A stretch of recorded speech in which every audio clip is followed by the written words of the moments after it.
I think we can start. Hello, everyone. My name is Maria Papaioannou, and I'm the arts manager of the British Council in Greece. Thank you very much for joining our first digital discussion on the series Leadership in Challenging Times, taking place in the framework of the CoMuseum International Conference. CoMuseum International Conference was established back in 2011, and as some of you may know, it is one of the largest museum conferences in Greece, organized in partnership with the Benaki Museum, the US Embassy in Greece, the British Council, and in collaboration with the Gert Institute, the French Embassy, and the French Institute in Greece.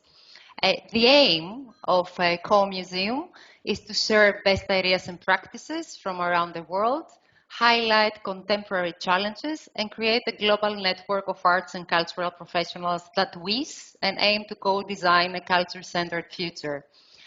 In the lead up to our main conference in December, which is going to be on the 2nd, from the 2nd until the 4th of December, and to address the current challenges the cultural field is facing with, we have decided to invite leaders and experts to discuss the impact of the pandemic on museums and cultural institutions, and rethink the role of the leadership for the future of cultural organizations.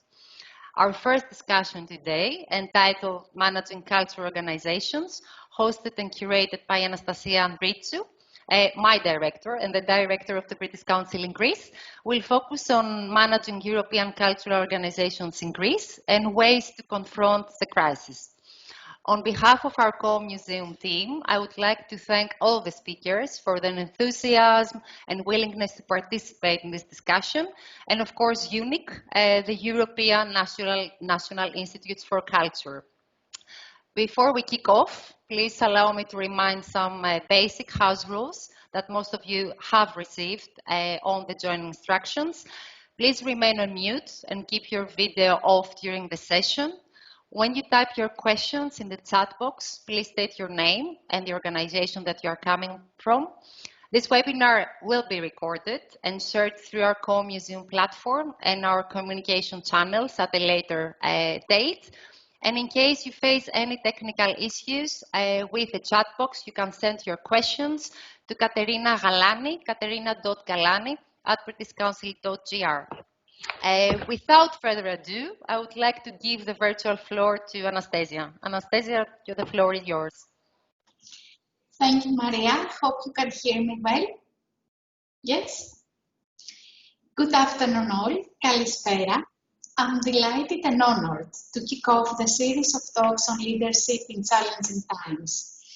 Our work in the cultural sector has been significantly hit by the pandemic. Basically, we had to re-engineer overnight the way we operate, the way we interact with our customers and audiences, and the way we engage with partners and stakeholders. Recovery might take long and at a different pace in different parts of the world. So cultural institutions need to rethink today and reframe their central role in culture. Emergency management, since the outbreak of the pandemic, has relied heavily on organizational leadership, requiring agility, resilience, creativity, and emotional intelligence. Cultural institutes do their best to deal with the health and safety of staff and audiences, and at the same time tackling the financial and programming challenges that keep arising. Is digital the new panacea? And could this substitute the human interaction that has been at the core of our work so far?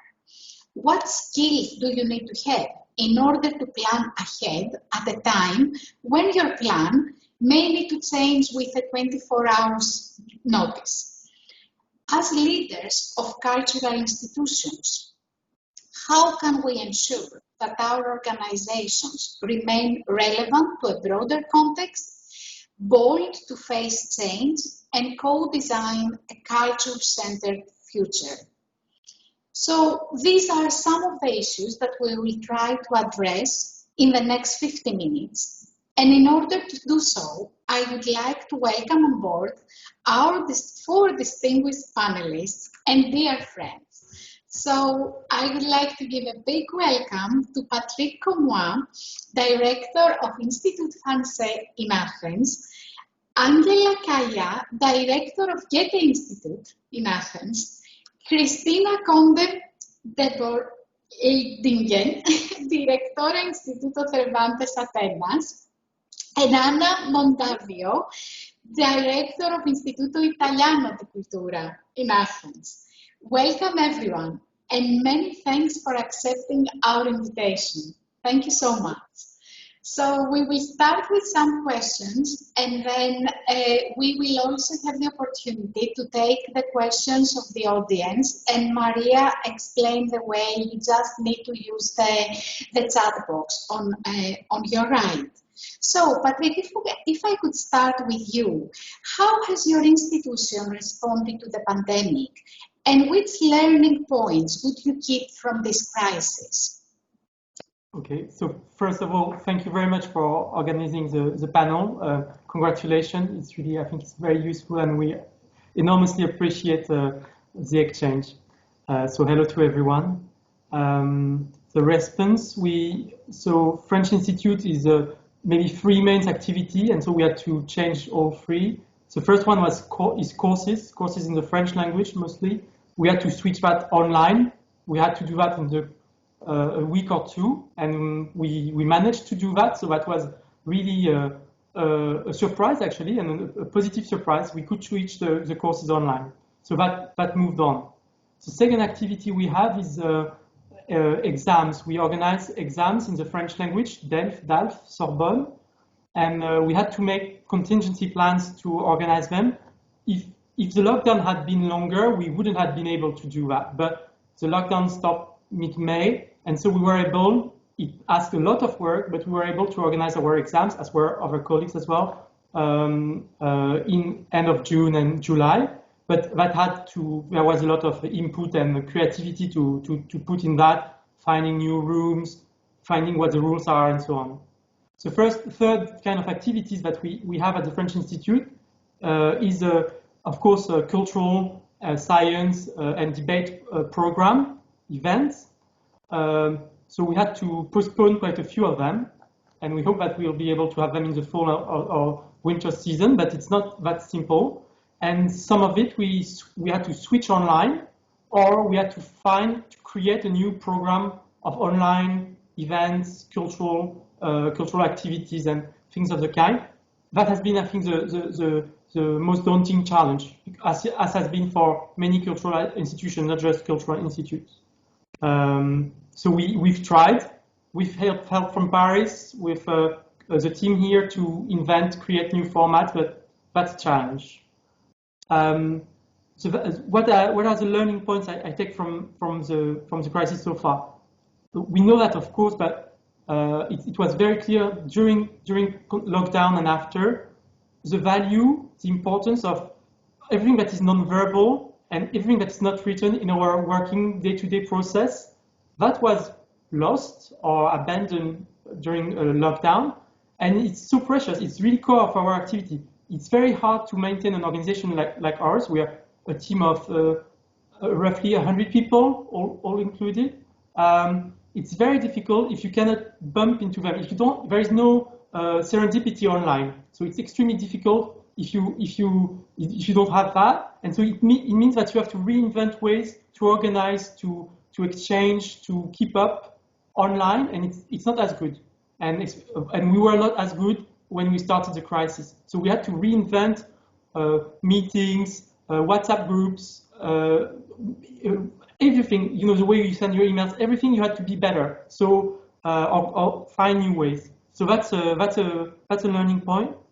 And second one, and I would stop that because otherwise I'm too long, is during lockdown, really there was some feedback, and it's genuine. There was some feedback that was really particularly helpful to get. Of course, you get your feedback from your capital, you get your feedback from the partners you have already, the people you work on a daily basis. But for me, the feedback that helped me most figure out what was going on was when I was in conversation with the other ladies in the talk today, so because we had a few meetings like that, and we did exchange because we faced the same challenges. So getting the feedback helped tremendously, and I did the same with colleagues in the French Institute in other countries, a few of them, and really that's where I really had the best view, understanding, and sharing ideas of what could we do, what is happening, and what are we able to do anyway. So know where you get your best feedback and your best loop of information like that. Thank you, Patrick. And indeed, these meetings and collaborative exchange have been very useful throughout the crisis. Angela, may I come to you, and do you share similar challenges or lessons learned for the coming months?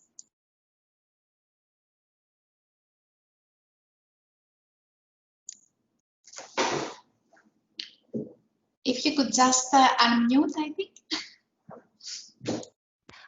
Okay, now here I am. Thank you, Anastasia. Thank you, everyone, for having me, and good evening, good afternoon. Yes, I think many similar experiences. So maybe I can add some words, maybe more personal words. So what struck me at the beginning of the crisis was that although we knew there was a crisis underway, although we knew that the crisis in Asia affected many of our colleagues, like China or Korea, we are kind of surprised when it arrived to Europe. Oh no, I can hear my own echo. So that means we weren't really prepared for the crisis, and the learning process was really impressive. I remember very well the very first days I was sitting in my office and said, oh, wow, I had a feeling of having lost control, and it was terrible. It was a nightmare. So I had a feeling I'm only able to react. I can't act. I can't be independent. But then, as a matter of fact, after a couple of weeks or days, it seemed that we gained control, that we had it back in a way, let's say. And we did more or less the same things as the French Institute, switching formats into the digital space, like the language programs. Of course, we had to complete lockdown.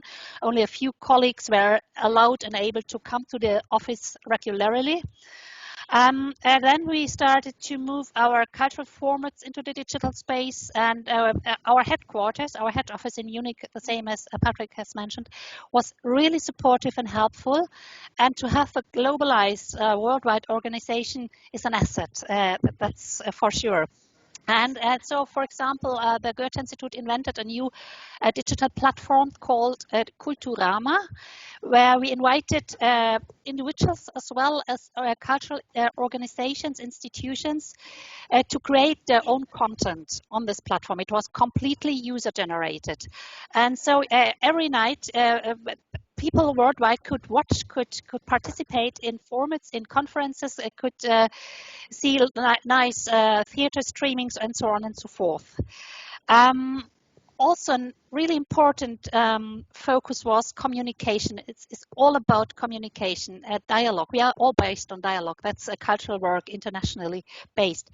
And we increased our activities, social media, of course, but also addressing all our various different target groups, our clients, our partners, and I think both individuals, also as well as institutions, were or are still affected by the crisis emotionally, financially, economically, and so we are the Goethe Institute as well. And I think the overwhelming readiness and willingness to create dialogue, to stay in contact, is part of this feeling. Being left behind, being left alone, the social distancing thing, which is really not helpful and which we have to overcome in a way. To make a long story short, maybe I think I would like to say I wouldn't say that the new normal is the situation right now. I really hope that we will find in the near future new formats, like Patrick has said, not only streaming and again streaming. You know, that we are all tired of streaming activities. We need more dialogue, and this dialogue has to be as well as physical, as well as digital.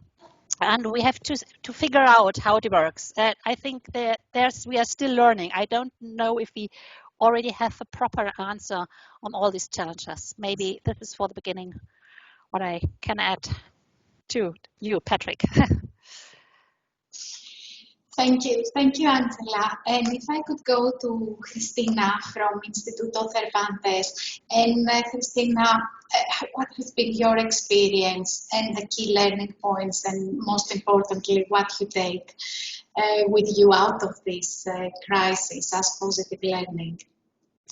Thank you, Anastasia. Thank you for the invitation. Hello to everyone. Thank you also to the organizers and partners of CoMuseum. At our institute, the Instituto Cervantes, the situation was more or less the same as in the Goethe or Institut Français.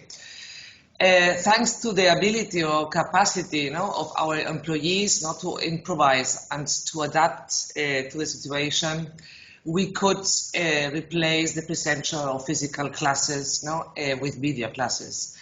From one day really to the next. This was very, very, very quick. We made this.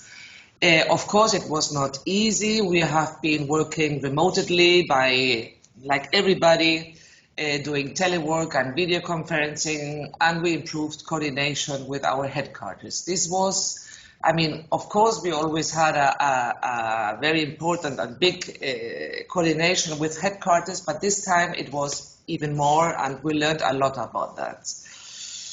The main impact of COVID has been, of course, in the cultural program of the Instituto Cervantes, which we had to postpone, adapt, even downsize, and we have invested a lot of time for critical thinking for the cultural program, because everybody was doing a lot of things online.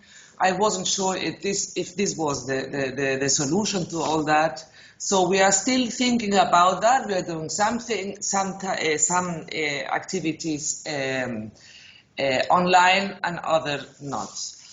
But what we have learned is that the difficult situation has shown to everybody, even if it's online, that art and culture contributes to our well-being and health, and of course inspiration, intellectual stimulation, and resilience.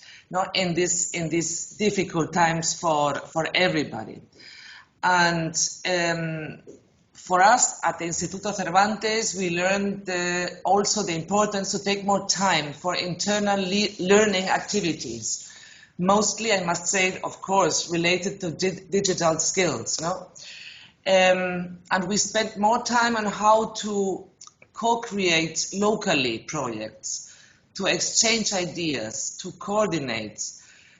Sometimes we don't have even enough time, and we had this time for that, time to increase the Hispanic-Greek dialogue, what Angela already has said.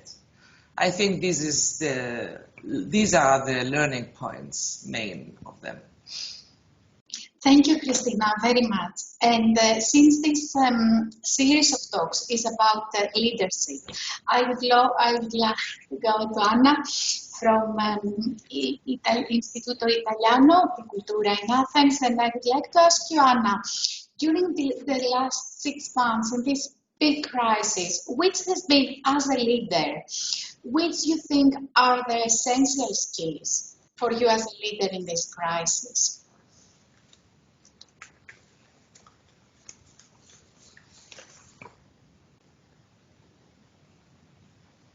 Anna, I think you need to unmute yourself.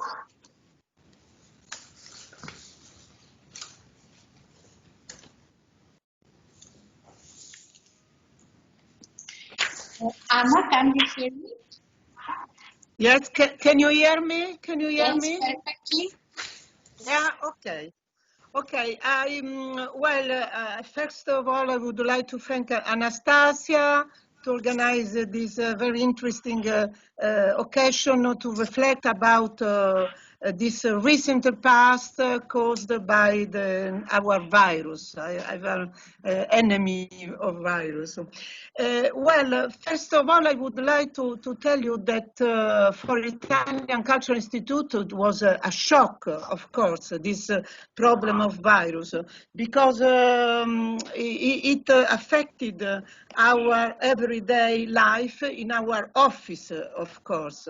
So for somebody who is leading even a small organization like yours, because we are just 15 people, no more, I mean, you have as a leader to reassure the staff, to show that even in difficult times, you are able to manage, to control in some way the situation. So the most important thing is to reassure the staff, to implement all the rules to be safe and sound in the office, first of all.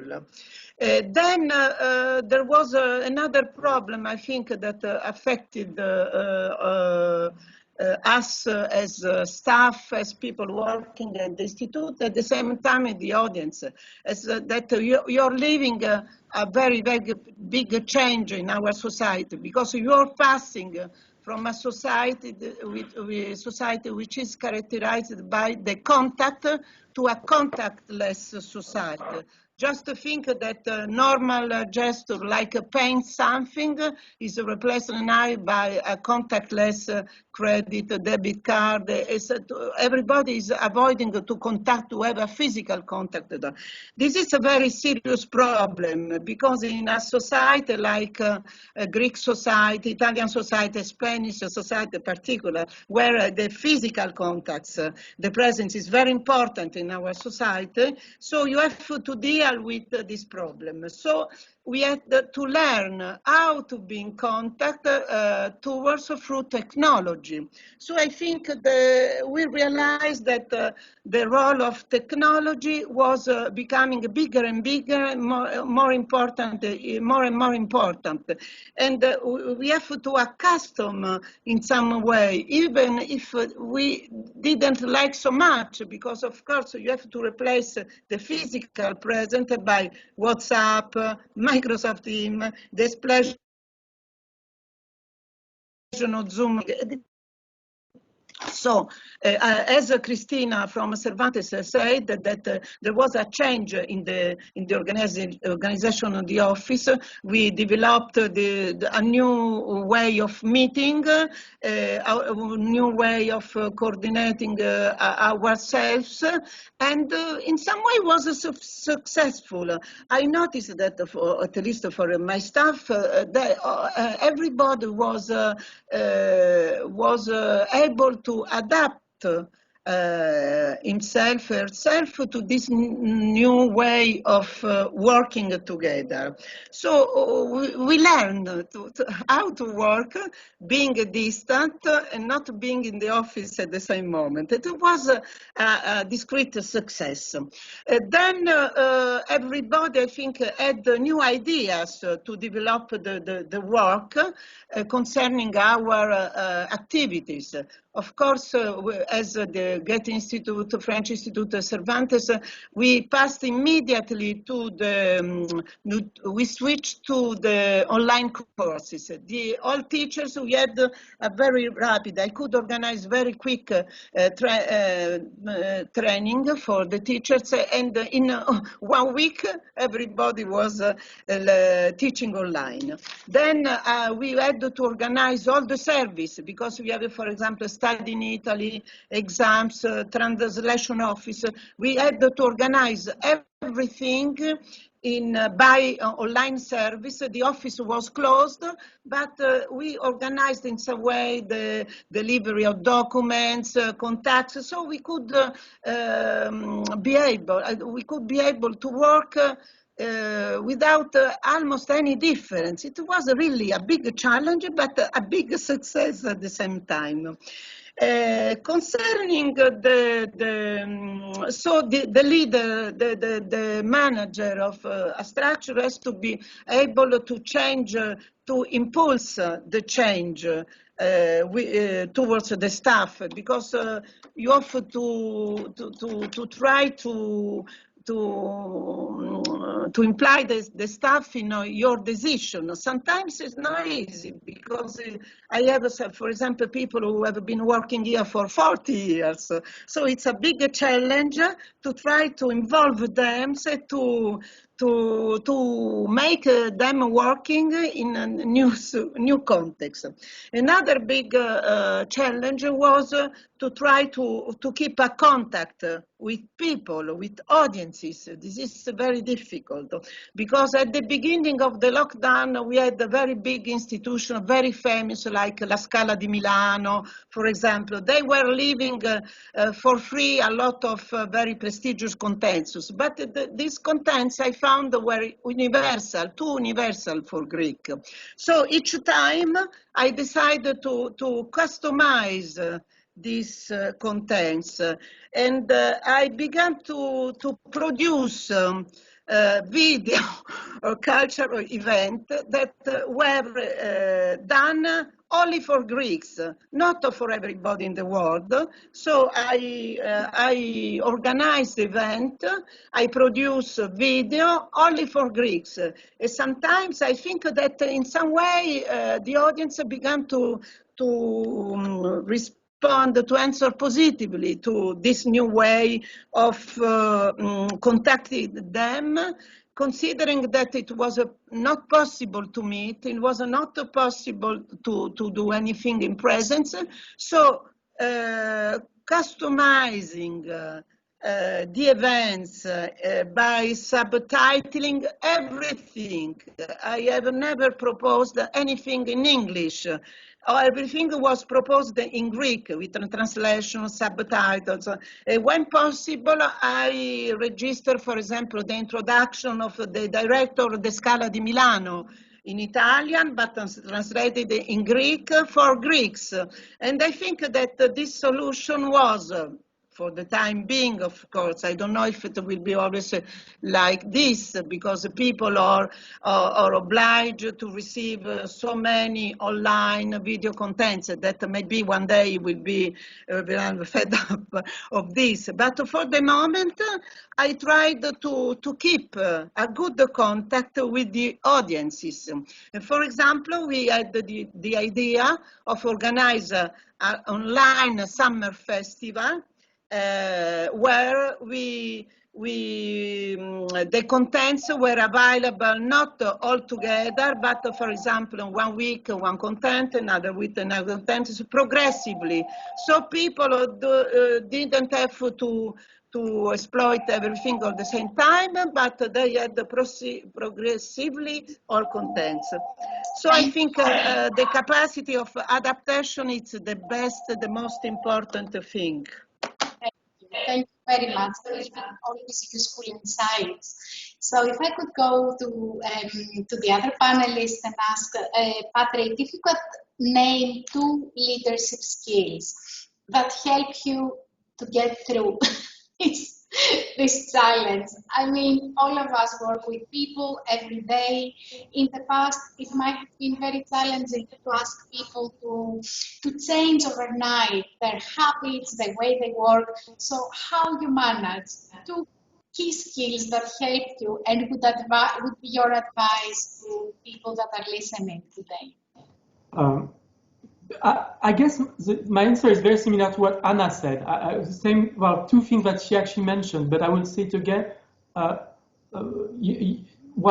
You need to, of course, you need to be able to rely on a great team. And so that means that hopefully for us, it was key that some training was taking place even before the crisis, on changes that we were thinking would take place anyway. But it's clear that our communication is changing, so we had already been moving on that. Same on digitization, but even during crisis, we as Christina said, we've invested quite a lot of time and energy and And we were helped a lot from colleagues in Paris as well, Institut Français in Paris, to help train people so that we can actually, all the team can move together. And that was key. And I think quite a lot of endeavor was put into that. It was not, I was just mentioning like, we should train. No, it was, it has to be done seriously. You have to have a plan to think, okay, this crisis hits us hard even now, but some of the aspects of change that we have to address were there even before. I mean, the fact that our audiences are different, that they want something different from us, that we are it's the attention economy, so we have to still get the attention of our audiences. It was there before. It's different and even starker or clearer now, but it was there even before COVID.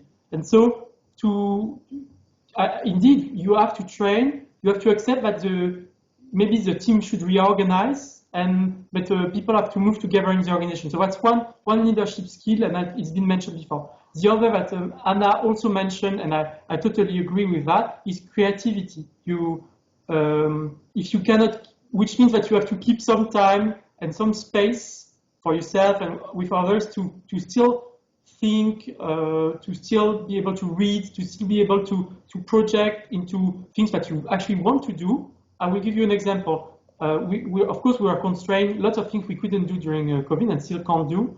And so we can't have concerts, we can't have music live. We couldn't before, and it's very difficult now still. And so we thought, okay, there is Fête de la Musique, Music Day, 21st of June. What could we do? And so we figured out that maybe, we organized a partnership with a radio, Paper, and so we had a partnership with them, and we asked people to come on Paper Radio and French singers to come and say, this is my playlist, and to propose a playlist. And so it was a bit playful. It was open. It was actually very simple, but it was nice because we achieved it. I hope it was nice for the audience here. And it was just like, okay, let's try something that is actually very simple but still enjoyable. It's bringing something that wouldn't have happened otherwise, and it's still, of course, it's still French or French-speaking culture, which is our duty and endeavor here. And so that was that. But creativity, which means that you have to have time for creativity, and you should also base that on desire, on things that you enjoy doing as well. Thank you, Patrick. Creativity indeed, and we had to be very creative the last 6 months in order to find solutions all the time. Angela, what about you and Gert Institute? If you could name just 2 key skills for leaders. Additionally, maybe perhaps the ability to listen and to communicate well. I think people feel so distressed at the moment. Normal communication means that it's not on a technical basis. You just interact on a personal basis. And I can see all our conferences, meetings, they are perfectly fine. So in terms of technical, disciplinary, so everything works well. Everything is super. But what we are missing is the whole human aspect. And I think to find out really what the other person you're talking to or really thinks, wants, feels is really challenging. And I think the ability to really listen, to put it in, to ask the right question and to really communicate well is, for me, it's the skill I would mention first. So let's be like this. Thank you, Angela. And also, this part of these discussions are also part of this, effort to improve communication, not only within our organizations, but improve communication with our audiences and try to interact and share learning. And hopefully, people, please, the audience, please feel free to comment on things that are said or just put forward your questions. Christina, do you share these advices? You have any additional skills to suggest?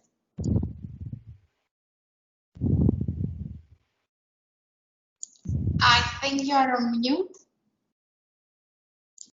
I share all your ideas, of course, and I would like to add two more. One would be we need to have digital skills. We know that already, but I think a leader has to. We have to have them.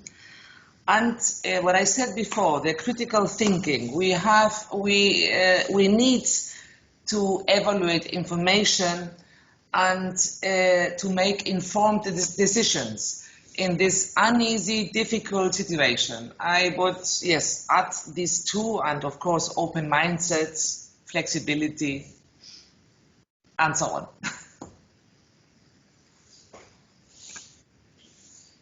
Thank you, Christina. So, I mean, looking forward and having, and as we said, this crisis is not, it's far from being over yet. So, would you be able to share with us what does the future hold for your cultural institution and how we move forward from now on? What are the key factors to consider when we do our planning for the future? Anna, would you like to comment on this? And please unmute yourself. Yes.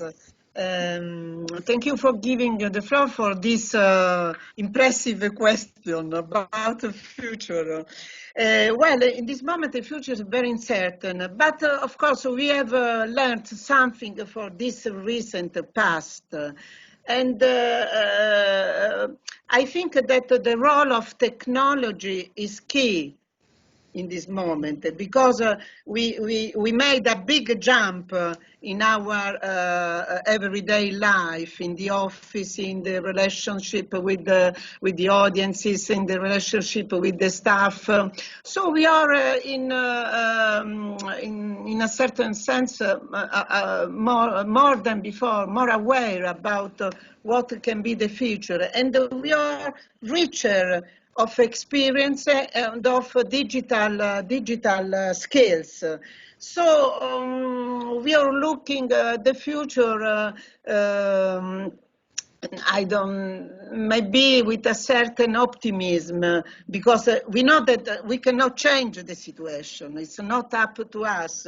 So I think the future is just the way of manipulating for the time being, better and better the technology to find the solution, to insert the human element even through technology, which is the big challenge, because of course, the society is doing a big jump. We are doing a big jump, but we are going really towards a contactless society. This is the big challenge.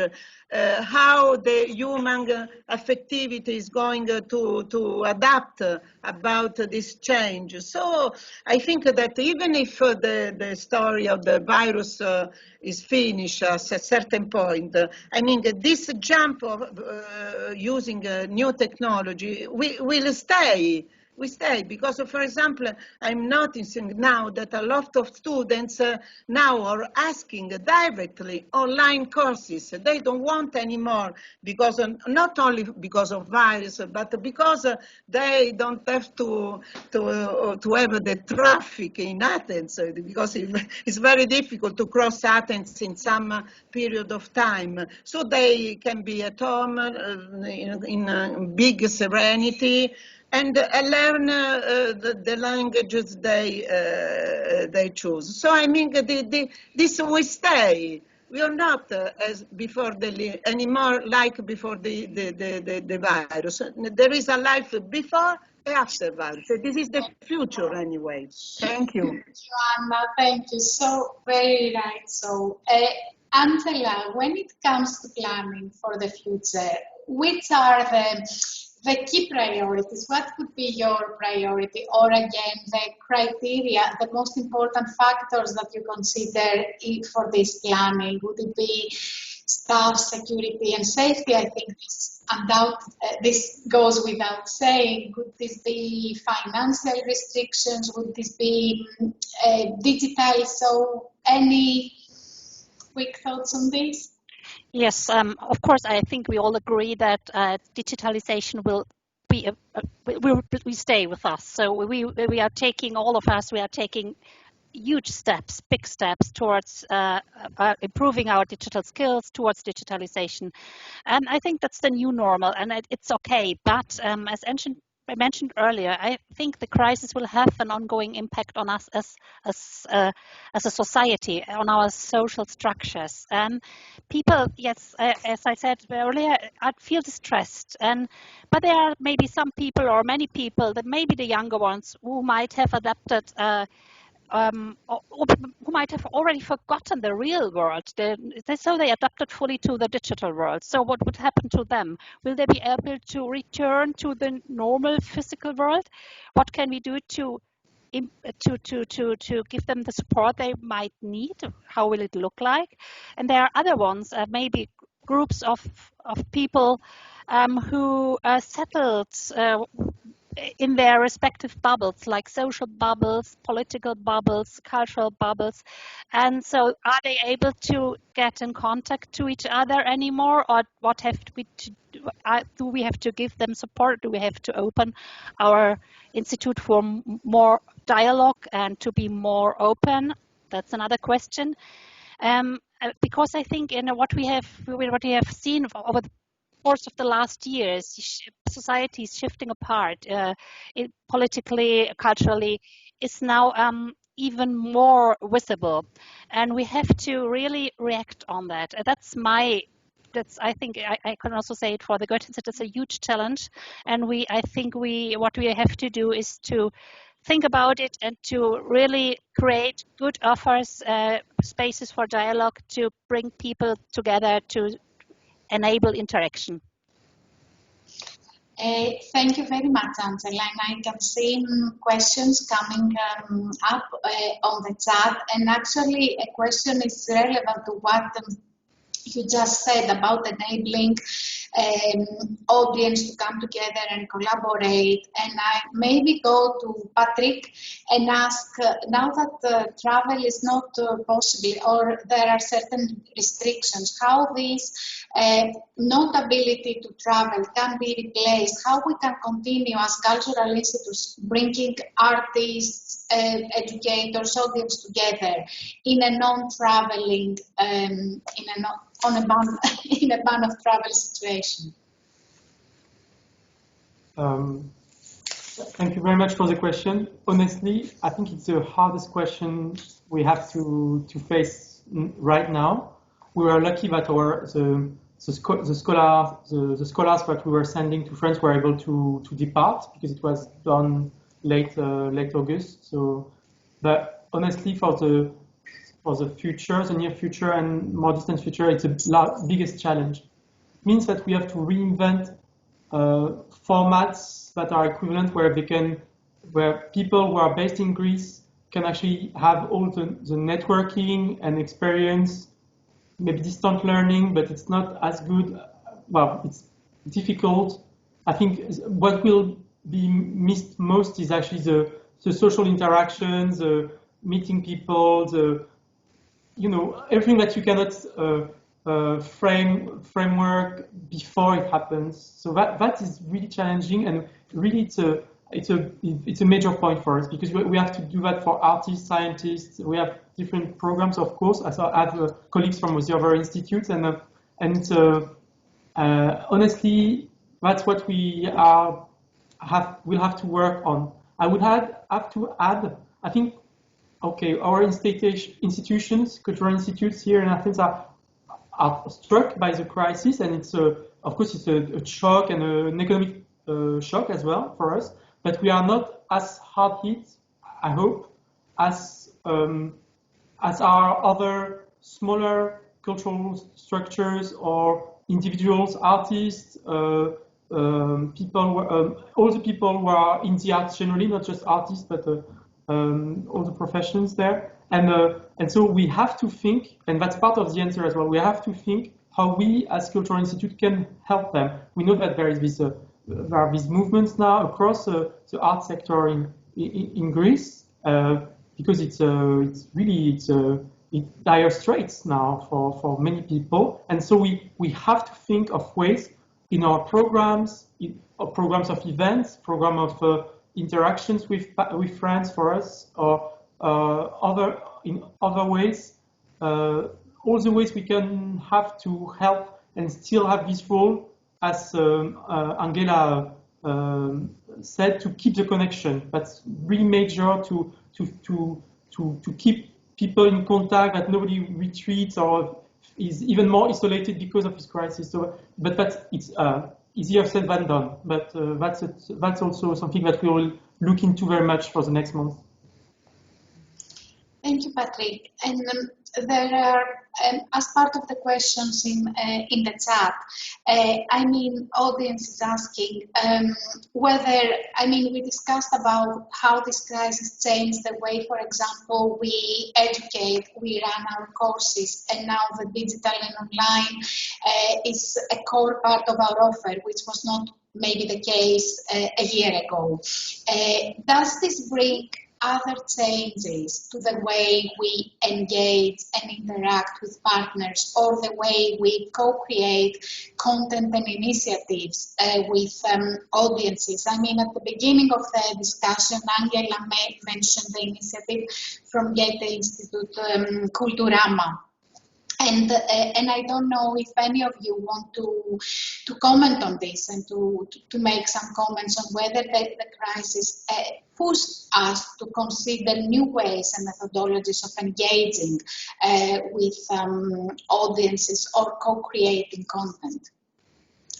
It's open to all of you. Yes, Christina, go ahead. Yes, I think we will. I agree with Angela. Of course, communication is the most important thing of all. But what we have discovered after COVID and the lockdown is that we have to increase the possibility of presence, how to have presence at a distance.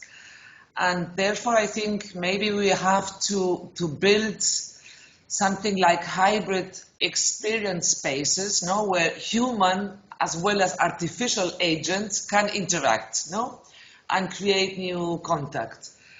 And what is important is that maybe our educational program can learn a lot from our culture program.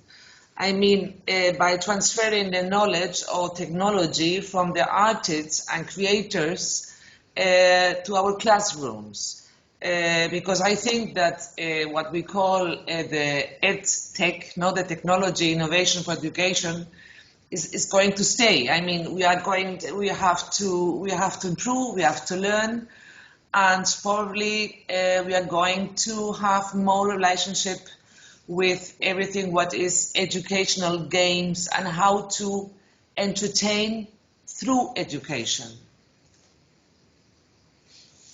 Thank you, Christina. Any further comments? Would like any of you, the rest of you, to comment on this, on ways of engagement? Patrick, you want to go? I see you do a lot. It's a very big challenge. We're trying to. We started, of course, with events that are half distant, half with an audience, as long as we can have an audience. And so it's key that the people who are not in the audience can interact and still feel part of it and ask questions and really enjoy it. It's also a question of enjoyment. Anastasia, during lockdown, and we had a chat, one of the things she said, and it stayed with me, is our business is in the face-to-face. So, okay, the business of the kind of institutions we are is in the face-to-face. It's also true, actually, from the part of the people who are talking on the stage, or the artists. They need the audience. They because it's a feedback, because it's supporting them, because they need the question, they need the challenge sometimes. And so if they are talking to a Zoom call or to an empty theater, it's so difficult for them as well. So mixing, I agree, that's what Christina said. We have to become better with the way questions can be asked, but we have to become better with the warmth of an event. The fact that it's actually a great time, a great and unique time to be there. We have to think around that. But solutions, not quite yet. Maybe I can add another aspect, if you allow. So what we do, the Gert Institute as such, so we are thinking actively about improving our network. So we have experienced that networking is the new normal. It's so important. But what's the role within external or internal networks? What is or should we move our work more on platforms? Are platforms the new normal? And are we there as an actor or just, the user-generated facilitator, offering user-generated content? And I think it's still too early to have an answer, but the crisis will have a huge impact on nearly everything, as far as I can see. Today, we started thinking about here in Athens about how can we make everything more sustainable, because sustainability is also very crucial, important, and this crisis gives us a good opportunity to think about it, because we have experienced the digital working, and we now know that not only having a digital conference means to be sustainable, it's much more, and maybe we now are able to find better answers. Thank you very much, Angela. There was a question that I think we didn't have the opportunity to comment on, and it was which one, the arts programs or the educational programs, had suffered more from the lockdown and this COVID. A very, very brief comment, like one sentence from all of you, if I could go around, starting from Anna. What had which suffered most from the crisis? Well, I think that the show, for example, theater, music, suffer so much, because the cinema, we are already accustomed to watch a film, to watch a television, but watch theater or watch music like in television is very difficult. So I think that sometimes certain kind of artists need the audience, the presence, to create an atmosphere. So I think it is difficult to replace this kind of situation. Thank you, Anna. And Christina, if we could have a quick comment from you. Yes, one, of course, the cultural program suffered much more than the educational, and it's one of our aim. Our aim is to support the cultural, the artists and other creative professionals, because we have to ensure the support. They have been working very hard. They have provided free cultural content during all the lockdown, and they have done a lot for society. So I think we have to be very close to the artists, little cultural institutions and creators. Thank you, Christina. Angela? Maybe in terms of education, the youngsters are affected mostly. So because the first grade pupils, it's very complicated to teach them online and to really get them the feeling of how to learn, how to interact within a foreign language. I totally agree with the others that the field of culture is more and severely affected by the crisis. But in terms of education, it's the very young, the various very young target groups. Thank you. And Patrick, any quick comments from your end? I agree with what was said. For now, clearly, the cultural side, it's also for ourselves. I think in the long run, the challenge with education will become actually larger and larger. I mean, it's looming. We see that for the Institute. We see that at the French EUNIC Lycée in Athens. if the crisis lasts and it's lasting, it will become really difficult. I agree with what Angela said on that side. It will be very tough.